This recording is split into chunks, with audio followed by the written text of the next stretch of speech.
الحمد لله رب العالمين والصلاة والسلام على سيد المرسلين وعلى آله وأصحابه أجمعين بارك وسلم تسليما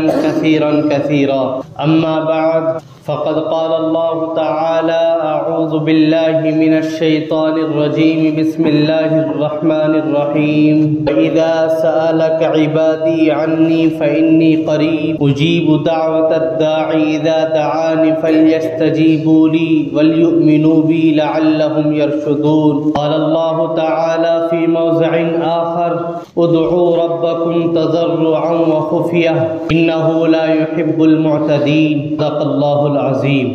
عن انس بن مالك رضي الله عنه قال قال رسول الله صلى الله عليه وسلم الدعاء مخ العبادة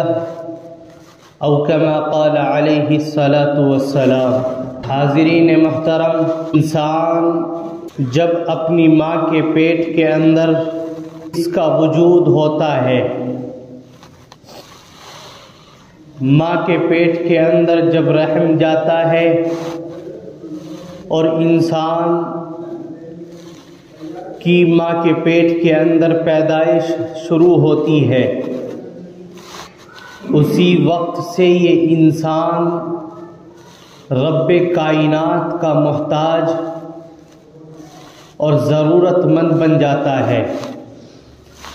اور لے کر کے اس وقت سے زندگی کے اختتام تک اور پوری زندگی یہ اپنے رب کا محتاج اور ضرورت مند رہتا ہے. یوں تو انسان دنیا میں آنے کے بعد بہت سی ضرورتوں کے سبب اپنے جیسے ہمشکل انسانوں کا محتاج اور ان کی ضرورت کا خواہش مند، اپنی ضرورت کو ان کے سامنے رکھنے والا ہوتا ہے،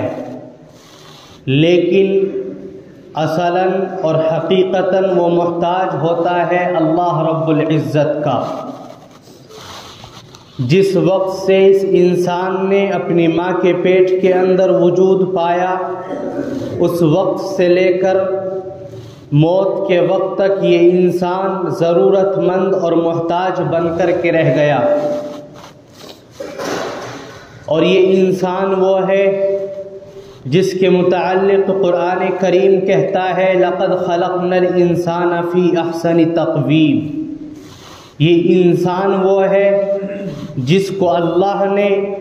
تمام مخلوقات کے اندر سب سے اعلیٰ،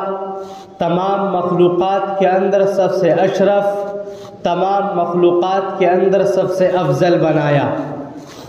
لیکن یہ انسان اتنا سب کچھ ہونے کے باوجود دوسروں کا محتاج اور ضرورت مند ہمیشہ رہتا ہے. یہاں تک کہ ایک وقت آتا ہے کہ انسان کو کہنے والے بہت سے وہ لوگ جو اس کے لیے اپنی جان کو نچھاور کرنے کا وعدہ کرتے ہیں، وہ لوگ جو اپنے بھائی کے لیے اپنے تمام مال کو قربان کرنے کا وعدہ کرتے ہیں، وہ لوگ جو اپنے بھائی کے لیے، ایک انسان کے لیے اپنی تمام چیزوں کو اور خود اپنے آپ کو قربان کرنے کا وعدہ کر دیتے ہیں، لیکن اس انسان کے اوپر ایک وقت ایسا آتا ہے کہ نہ وہ بھائی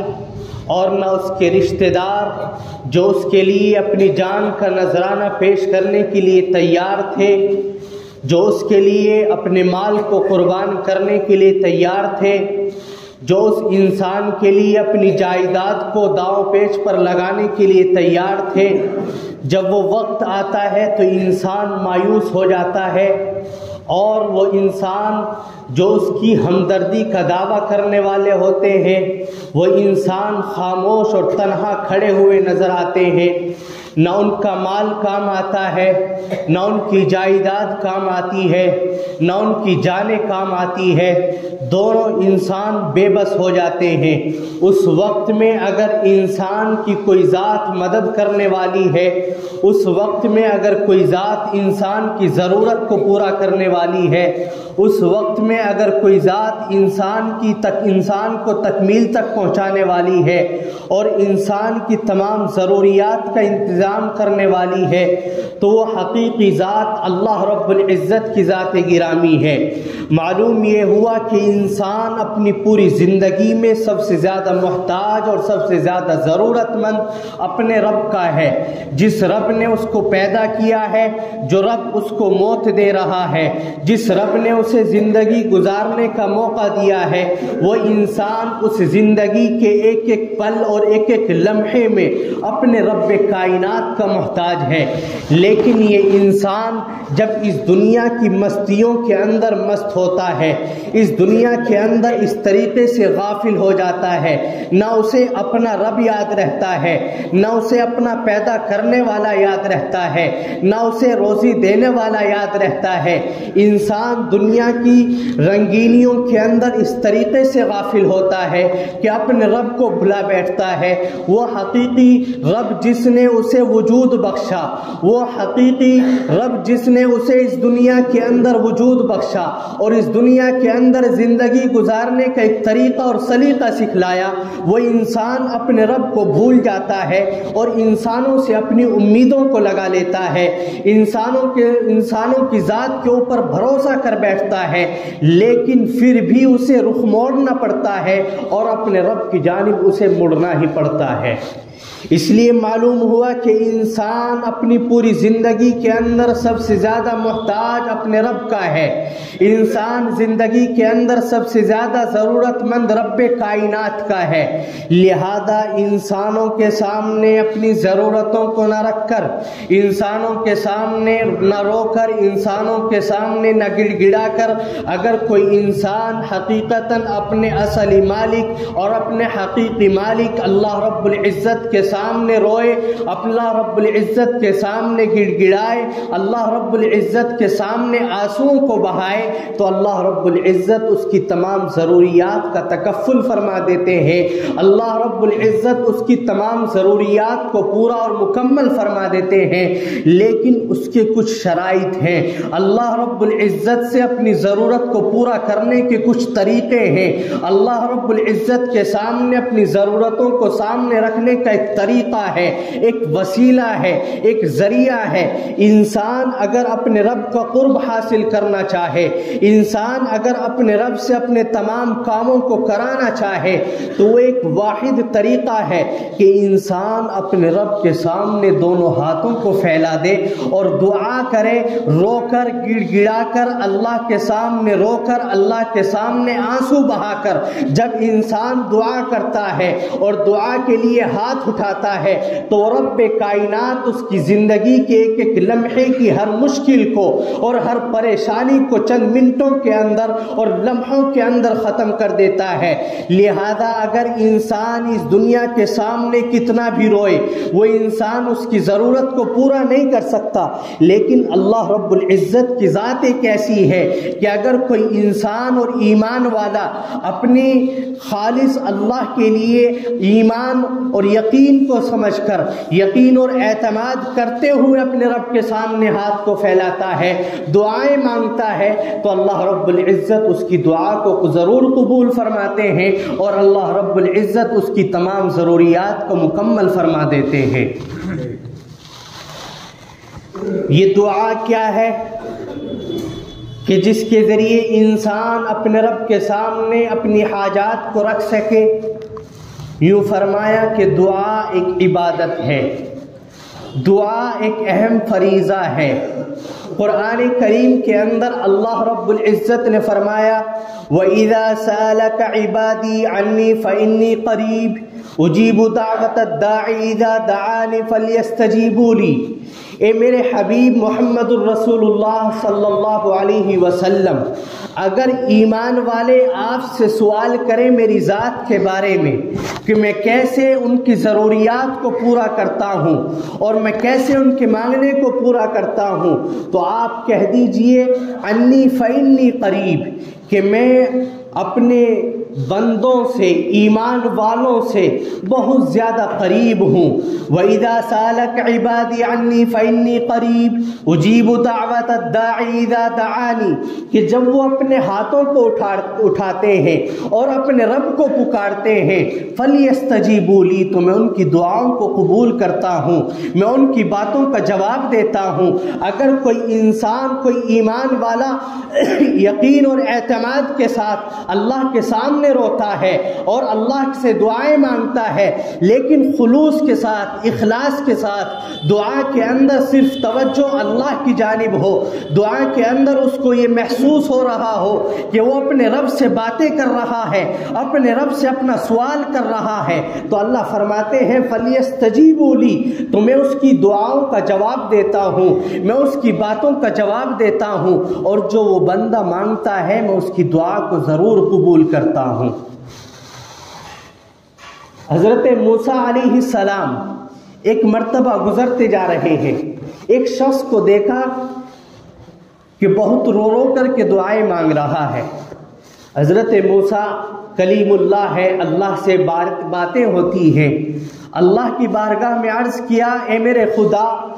اگر میرے بس میں ہوتا تو میں اس کی تمام ضروریات کو پورا کر دیتا۔ اللہ رب العزت نے فرمایا اے موسیٰ، میں تم سے زیادہ اپنے بندوں پر رحم کرنے والا ہوں، لیکن یہ انسان جو رو کر کے دعا کر رہا ہے، یہ آپ کو ظاہر میں دکھ رہا ہے کہ یہ رو کر کے دعا کر رہا ہے، لیکن اس کا دل اس کی بکریوں کے اوپر اٹکا ہوا ہے، اس کا دل میری طرف متوجہ نہیں ہے، اس لیے اس کی دعائیں قبول نہیں ہو رہی ہے۔ حضرت موسیٰ علیہ السلام نے جا کر کے اس شخص سے عرض کیا کہ واقعہ کچھ ایسا ہے، لہذا اس شخص نے اپنی نیت کو خالص کیا اور صرف اپنی نیت کو اور اپنے دل و دماغ کو اللہ کی جانب متوجہ کیا اور پھر رو رو کر کے دعائیں مانگی، تو اللہ رب العزت نے اس کو وہ سب کچھ عطا فرما دیا اور اس کی دعاؤں کو قبول فرمایا۔ معلوم یہ ہوا کہ انسان جب ہاتھ اٹھائے اور اپنے رب کے سامنے روئے تو اس کا ذہن، اس کا دماغ صرف اور صرف اپنے رب کی جانب ہو۔ ہاتھ اٹھاتے ہیں، آدھے ایک ایک گھنٹے کی دعائیں ہو رہی ہیں، ادھر نمازیں پڑھی جا رہی ہیں، لیکن ہمارا ذہن، ہمارا دماغ ہمارے کاروبار کی جانب ہے، ہمارے گھروں کی جانب ہے، بیوی بچوں کی جانب ہے اور دعائیں مانگی جا رہی ہیں۔ دوسرے لمحے دل کے اندر پھر خیال پیدا ہوتا ہے کہ میں نے 20 منٹ دعائیں مانگی لیکن میرے رب نے دعا قبول نہیں کی، لیکن معلوم نہیں کہ میرے دل کے اندر کیا کھوٹ ہے۔ جب میں دعا کر رہا تھا تو میں نے اپنے رب کو متوجہ نہیں کیا تھا، میں نے اپنے دل کو اپنے رب کی جانب متوجہ نہیں کیا تھا، اس لیے میری دعائیں قبول نہیں ہو رہی تھی۔ اور دوسری جگہ قرآن کریم ارشاد فرماتا ہے ادعوا ربکم تضرعا وخفیا، اے لوگو تم اپنے رب کو پکارو آہستہ بھی، اپنے رب کو پکارو زور سے بھی، اونچی آواز میں بھی، آہستہ بھی، یعنی جس طریقے سے تم اپنے رب کو راضی کر سکتے ہو۔ دن کے اندر آپ خاموشی سے دعا مانگ سکتے ہیں،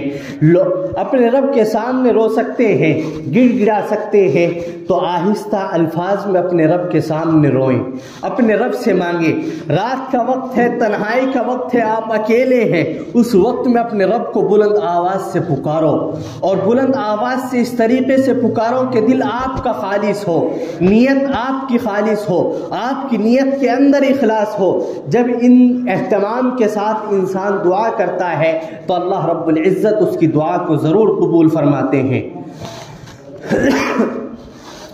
اور اللہ کے نبی صلی اللہ علیہ وسلم نے ارشاد فرمایا الدعاء مخ العبادہ، کہ دعا عبادت کا مغز ہے۔ انسان عبادت کرتا ہے عبادت کرنے کے بعد پھر اپنے رب کے سامنے ہاتھوں کو پھیلاتا ہے، دعائیں مانگتا ہے، تو اللہ فرماتے ہیں کہ اس کی دعا ضرور قبول ہوتی ہے۔ جس طرح انسان کے جسم کے اندر ایک مغز اور دماغ اللہ نے رکھا ہے، اگر وہ دماغ خراب ہو جائے یا اس دماغ کے اندر کچھ نقص پیدا ہو جائے تو انسان کا پورا جسم بیکار ہے۔ اسی طریقے سے عبادت آپ نے جیسی کی ہے وہ تو ہے ہی، لیکن اگر آپ کی دعا کے اندر کوئی مزہ نہیں ہے اور آپ کی دعا کے اندر اخلاص نہیں ہے تو نہیں معلوم کہ وہ آپ کی عبادت کس درجے کی ہے اور کس لائق ہے۔ اس لیے فرمایا الدعاء مخ العبادہ، کہ دعا عبادت کا مغز ہے۔ جب انسان نماز پڑھتا ہے تو وہ دعا مانگے، جب وہ روزہ رکھتا ہے تو دعا مانگے۔ دعا کی قبولیت کے بہت سے اوقات ہیں، رمضان کے دن اور رات میں اللہ دعاؤں کو قبول کرتے ہیں، رات کی تنہائیوں میں اللہ دعاؤں کو فوراً قبول کرتے ہیں، جمعے کے دن اللہ دعاؤں کو فوراً قبول کرتے ہیں، اور بہت سے اہم وقت ہیں جن کے اندر اللہ رب العزت دعاؤں کو قبول کرتے ہیں۔ تو انسان مخلص ہو کر کے اپنے رب سے مانگے اور ہر عبادت کے بعد اپنے رب سے دعا کرے، کیونکہ دعا کرنے کا ایک طریقہ یہ ہے کہ جب دعا کی جائے تو دعا سے پہلے کوئی عبادت ضرور ہونی چاہیے۔ جس طرح آپ دعا کرتے ہیں نماز کے بعد، نماز عبادت ہے، نماز کے بعد دعا کر رہے ہیں، اسی طریقے سے کچھ وظیفہ آپ نے پڑھا اس کے بعد آپ دعا کر رہے ہیں، تو ان عبادتوں کے بعد جو دعائیں کی جاتی ہیں اللہ رب العزت اس کو قبول فرماتے ہیں۔ اور کچھ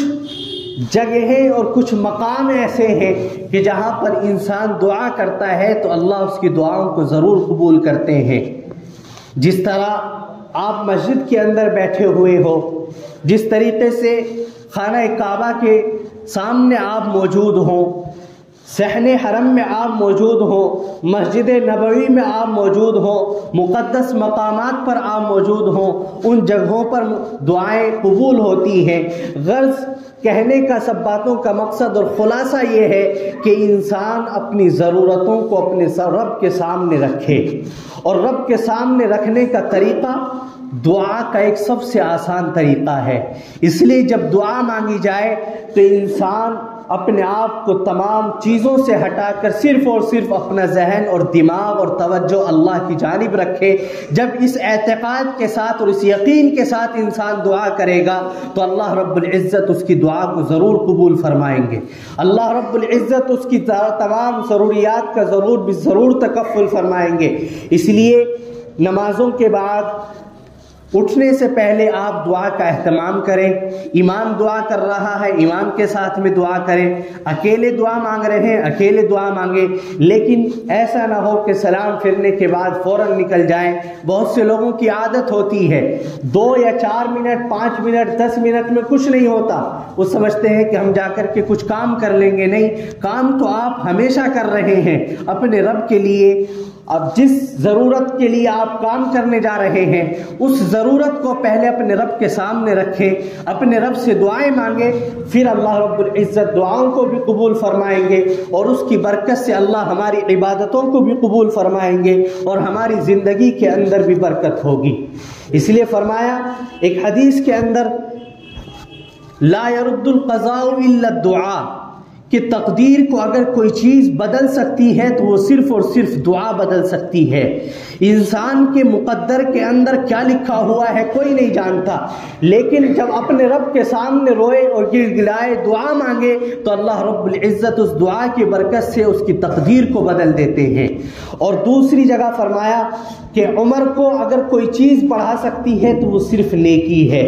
تو انسان نیکیوں کو انجام دے تاکہ اس کی عمر کے اندر بھی برکت ہو۔ عمر کے اندر برکت ہونا اور عمر کے اندر اضافہ ہونا، کہ عمر نیکیوں سے عمر کے اندر اضافہ ہوتا ہے، اس طریقے سے نہیں کہ پہلے اللہ نے آپ کی عمر 60 سال رکھی ہو اور پھر آپ نے نیک کام زیادہ کر دیے ہوں تو وہ عمر آپ کی 70 یا 80 سال کی ہو گئی ہو، نہیں، بلکہ اس کا مطلب اور خلاصہ یہ ہے کہ اللہ رب العزت آپ کی عمر کے اندر برکت دیتے ہیں۔ یعنی وہ تمام کام جو انسان 80 سال کی زندگی میں مکمل نہیں کر سکتا وہ انسان اپنی 50 سال اور 60 سالہ زندگی میں اللہ رب العزت کی برکت سے وہ اپنے تمام کاموں کو، اپنے بیوی بچوں سے، اپنے بیٹیوں سے، تمام کاموں سے وہ انسان فارغ ہو جاتا ہے۔ اس لیے نیکیوں کو خوب انجام دے، نیکیوں کے اندر کثرت کریں، استغفار کا اہتمام کریں، دعاؤں کا اہتمام کریں۔ اللہ رب العزت ہم سب کی دعاؤں کو بھی قبول فرمائے، ان چند باتوں کے اوپر مجھے اور آپ کو عمل کی توفیق نصیب فرمائے۔ وآخر دعوانا الحمد للہ رب العالمین۔